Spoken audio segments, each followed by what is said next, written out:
The ASUS Zephyrus S GX502 is a thinner gaming laptop that's packing some serious punch. So let's see how well it performs in a bunch of different games and compare it against some other gaming laptops so you can see the differences.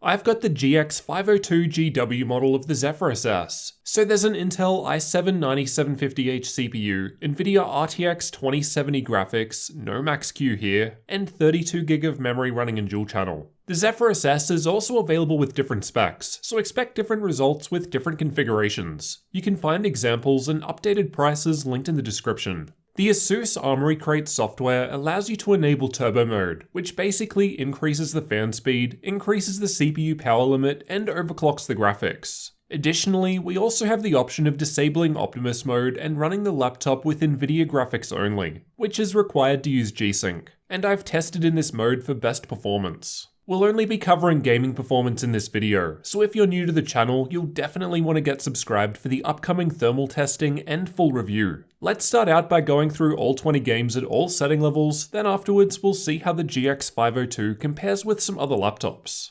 Battlefield 5 was tested in campaign mode, and I've got the results with RTX on shown by the green bars and RTX off shown by the purple bars. These are some of the highest RTX on results I've gotten from this game, and it was actually usable even at higher settings. However, for a game like this, generally the higher FPS with RTX off will be preferable, and I was able to average above 100 FPS even at Ultra. Battlefield 1 was also tested in campaign mode, and as expected, this game was running very well. The average frame rate at Ultra settings was pretty close to the refresh rate of the display, with the 1% lows in most cases still above 100 FPS, so playing perfectly smoothly. Apex Legends was tested with either all settings at maximum or all settings at the lowest possible values, as it doesn't have predefined setting presets. A recent NVIDIA driver update boosted performance of this game, and even at max settings it was running extremely well, with over 100 FPS for the 1% low maxed out. Shadow of the Tomb Raider was tested with the built-in benchmark, and again, these are some of the best results I've ever seen from a gaming laptop of this size. But we'll see how other laptops compare in this game soon.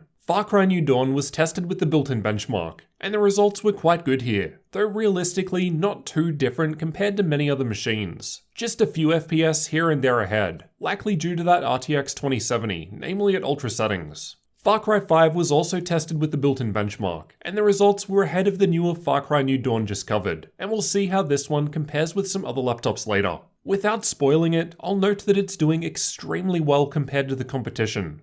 Fortnite was tested with the replay feature, and as a less demanding game, even at epic settings, the average frame rate was near the refresh rate of the display, with still over 100 FPS being hit for the 1% low. Absolutely no issues at all running this game. Overwatch is another well-optimized game and was tested in the practice range, and yet again, very nice performance here, with the 300 FPS frame cap being hit at medium and low settings. Even maxed out at Epic, the 1% low results are above the refresh rate of the display, so excellent results with this game. CSGO was tested using the Euletical FPS benchmark, and this game is one I've found to really benefit from the option of disabling Optimus. Combined with the good specs and even max settings isn't far behind 300 FPS. Rainbow Six Siege was tested with the built-in benchmark. There's not really too much to say. Again, very good results were being seen even with a 100% render scale in this test. Metro Exodus was tested using the built-in benchmark. Most parts of the game perform a fair bit better than this, so don't take these results as a good indication of what to expect throughout the entire game. It's more of a worst case, but does let you perform the same test to compare against.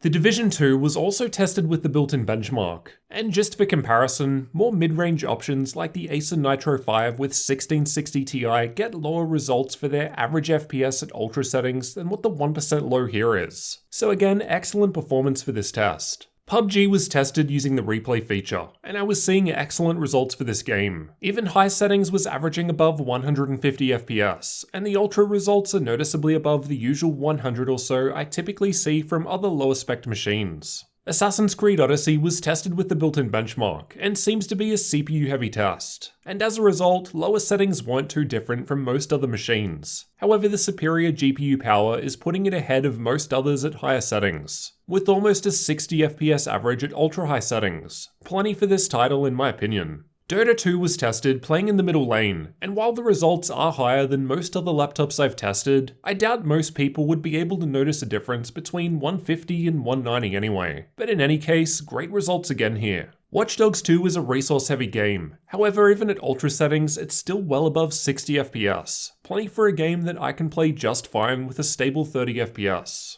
Ghost Recon Wildlands is another resource-intensive game, and I often say that we need a pretty high-spec laptop to hit 60 FPS at Ultra in this test. And that's exactly what we've got here, because the GX502 has managed it. The Witcher 3 was playing well even with Ultra settings, and was only just a little behind a 100 FPS average, which I honestly think is plenty for this game, though you could get much higher if you really want at lower settings. Doom was tested using Vulkan, and as usual was scoring very high frame rates. At ultra settings, even the 1% low wasn't too far behind the refresh rate of the display. Pretty crazy. While the 200 FPS frame cap was being hit at lower settings. Strange Brigade was another game that was tested with Vulkan, but was tested with the built-in benchmark. Like Apex, this title also saw a performance improvement from a recent Nvidia driver update, and even ultra settings was getting an average frame rate close to the refresh rate of the display, and easily above 100 FPS for 1% low. Let's also take a look at how this config of the ASUS Zephyrus S GX502 compares with other laptops. Use these results as a rough guide only, as they were tested at different times with different drivers. In Battlefield 5, I've got the GX502 highlighted in red near similarly spec'd machines. The results were extremely impressive. Not only was this one of the best performing machines in terms of average FPS I've ever tested, but the 1% low was miles ahead of the competition in this test.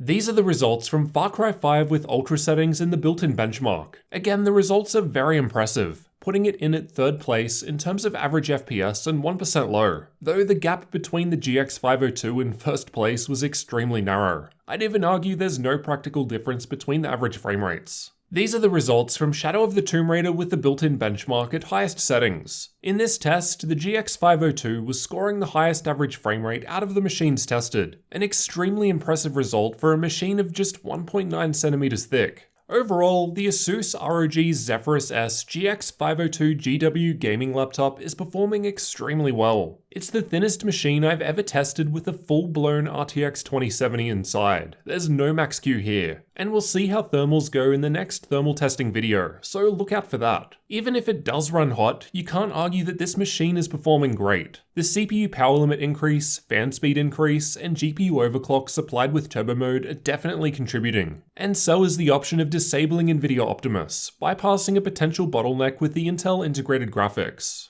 The end result, as you've just seen, is excellent performance in all games. Let me know what you thought of the gaming performance from the new ASUS Zephyrus S GX502 gaming laptop down in the comments. And if you're new to the channel, you'll definitely want to get subscribed for the full review to see everything this machine has to offer.